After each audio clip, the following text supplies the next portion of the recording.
Merhabalar hanımlar, kanalıma hoş geldiniz. Bugün tığ işinden güzel bir çiçeğin yapılışını paylaşacağım. Sarı renkle yapacağız arkadaşlar. Siz istediğiniz renklerle bu çiçeğimizi yapabilirsiniz. Tığ numaram 4 numara olacak. İpim bebe yünü arkadaşlar. İstediğiniz örgü süslemelerinde kullanabileceğiniz güzel bir çiçek yapılışı paylaşacağım. Hemen başlayacağım. Öncesinde kanalıma abone değilseniz ücretsiz bir şekilde abone olabilirsiniz. Videoma da beğen tuşundan beğeni yaparsanız çok sevinirim. Şimdiden teşekkür ediyorum beğenileriniz için. Hemen başlayalım. Bir tane ilmek oluşturuyorum ve üzerine zincir çekeceğim. 12 tane zincir çekiyorum.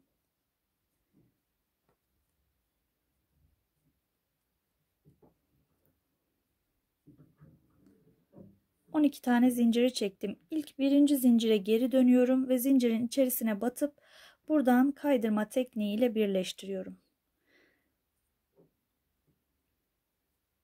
1, 2, 3 tane zincir çektim. Tığıma bir defa doluyorum.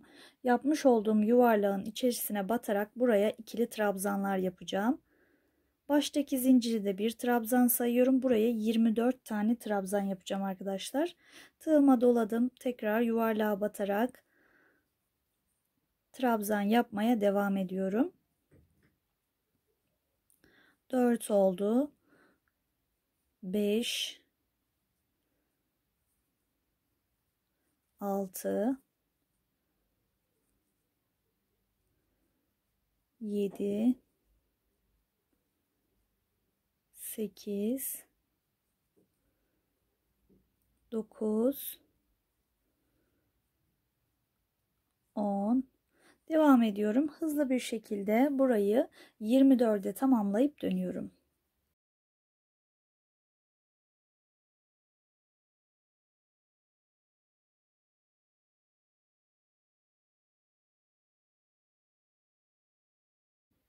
Evet, 24 tane trabzanımı tamamladım. Buradaki ilk zincirin içerisine tepe kısmına bu şekilde batıyorum. Bir ilmek çıkardım ve bu çıkarmış olduğum ilmeği kaydırma tekniğiyle geri geliyorum.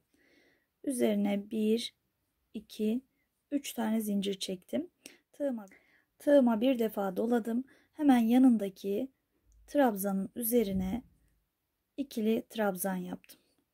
Baştaki zincirimizle birlikte 2 tane trabzan yapmış olduk. Şimdi 1, 2, 3, 4, 5, 6 tane zincir çektim. Tığıma bir defa doladım.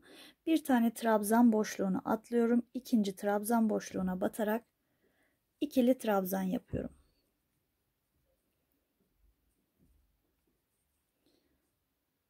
Tığıma bir defa doladım. Yanındaki trabzan boşluğuna batarak ikili trabzan yaptım. Bu şekilde ikili trabzanlar yapacağız.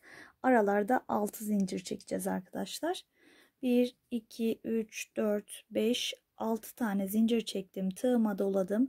Bir tane boşluk bırakıyorum. Bir sonraki trabzan boşluğuna ikili trabzan yapıyorum. Hemen yanındaki trabzan boşluğuna batarak ikinci trabzanımı yaptım.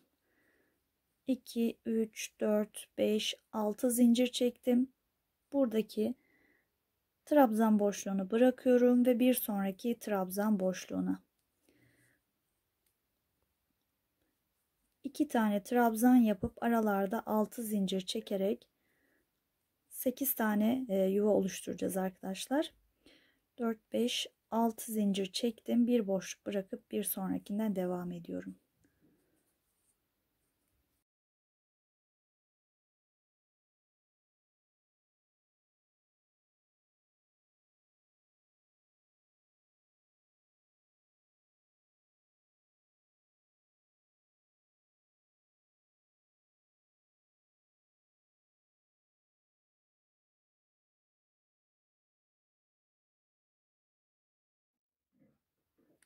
Evet arkadaşlar, bu şekilde alt sırayı tamamladık. Çiçeğimizin yapılışına devam ediyorum. Bir tane zincir çekmiştim. 2, 3 tane zincir çektim. Tığıma bir defa doladım. Şimdi buradaki trabzanların üzerine, 2 trabzanın üzerine ve hemen altındaki 2 trabzanın üzerine yaprak yaparak oluşturacağız arkadaşlar modelimizi, çiçeğimizi. Tığıma bir defa doladım. Buradaki trabzana yandan batarak bu şekilde katlıyorum. Şöyle katlıyorum ve buradaki trabzana 1, 2, 3, 4, 5, 6 tane fıstık dolgusu yapıyorum. Kapatmadım, tığıma doladım. Bir alttaki göstermiş olduğum bu hemen yapmış olduğumuz trabzanın altındaki trabzana yine yandan batarak buraya bu şekilde 3 tane daha fıstık dolgusu yapıyorum. 1 oldu, 2 tığıma doladım ve 3. 6 tane buraya, 3 tane de buraya doldurduk arkadaşlar. İkişerli olarak kapatacağız. 2 ilmeğimi kapattım. Üzerine bir zincir çekiyorum. Çekmiş olduğum zincirin ilmeği ile birlikte 2 tane daha ilmek kapatıyorum. Tekrar üzerine bir zincir çekiyorum. Bu şekilde 3 seferde alttakini kapattık. 6 seferde de diğer 6 dolguyu kapatacağız.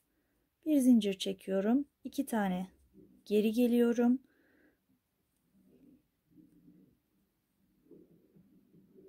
2 2 bu şekilde kapatıyoruz. 2 tane ilmeğim kaldı burada tığımın üzerinde. Şöyle tığımdan bu ilmeklerimi çıkarıyorum ve çeviriyorum.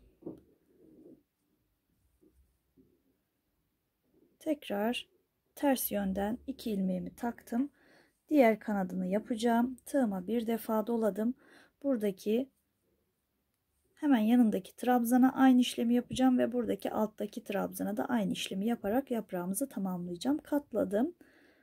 1, 2, 3, 4, 5 ve 6. 6 tane dolgu yaptım. Tığıma bir defa doladım. Buradaki alttaki trabzana 1, 2, 3 tane fıstık dolgusu yaptım. 2 2 kapatıyorum.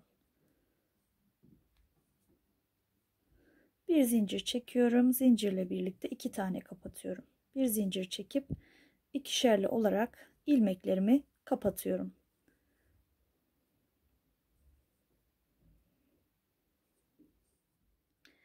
Evet, tığımın üzerinde 3 tane ilmeğim kaldı. 3 ilmeğimi birlikte kapatıyorum. Üzerine 1, 2, 3 tane zincir çektim.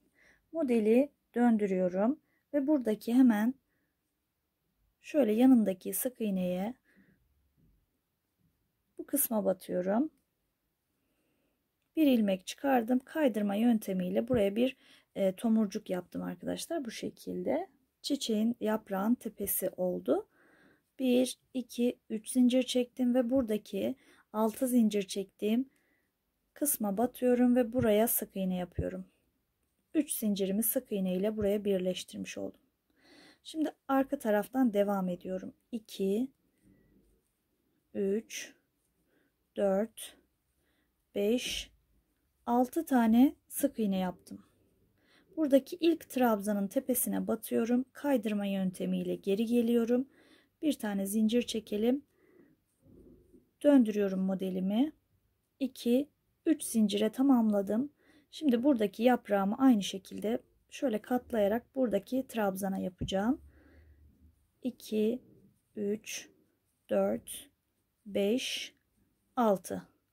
6 tane dolgu yaptım. Devam ediyorum. Hemen altındaki bu trabzanın hemen altındaki şöyle burada bir tane kalacak. Bu iki trabzanın üzerine yapacağız. Hemen altındaki trabzana batıyorum. 1, 2 ve 3 tane dolgu yaptım.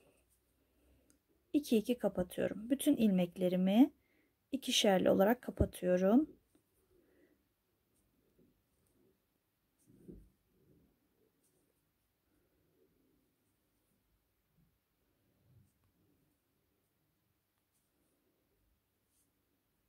Evet, buradaki 2 ilmeğimi bu şekilde çıkarıp ters tarafa çevirip tekrar 2 ilmeğimi tığıma geçiriyorum ve buradan devam ediyorum. Bu şekilde buradan dolgu yapacağım arkadaşlar. Şöyle yaprağımızın birincisini tamamlamış olduk. Burada 8 tane yaprak olana kadar bu şekilde devam edeceğiz. Yaprakları tamamlayayım, son kısma gelelim. Evet arkadaşlar, bütün trabzanların üzerine yapraklarımı yaptım. Bu şekilde oldu. Çiçeğimizi tamamlamış oldum. Şöyle arkadan son olarak yine buraya 6 tane sık iğne yaptım. Son olarak buradan bir tane daha sık iğne yapıp bir zincir çekip ipimi keseceğim. Buradaki zincire batıyorum. Bir tane daha sık iğne yapıp üzerine bir zincir çekip sıkıştırıyorum ve ipimi kesiyorum.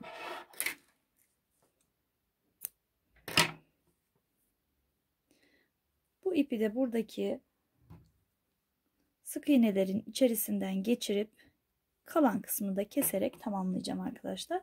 Çiçeğimizin arka kısmı da bu şekilde, ön yüzü de bu şekilde arkadaşlar. Çok güzel patik süslemelerinde kullanabileceğiniz çok güzel bir çiçek oldu.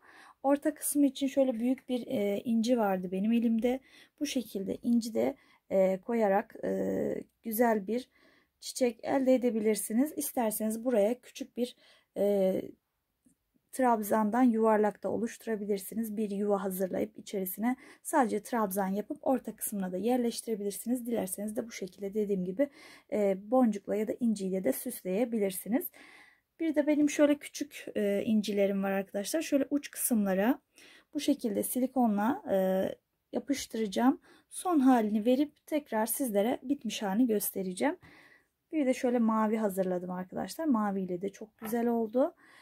Birini sade, diğerini de inci ile yapacağım arkadaşlar. Şöyle bir tane buraya incileri 8'in üzerine de 8 yaprağın bu uç kısmına, sadece bu kısma yapıştırayım. Son haliyle tekrar geri dönelim. Evet arkadaşlar, çiçeğimize böyle incilerle süslemeler yaptım.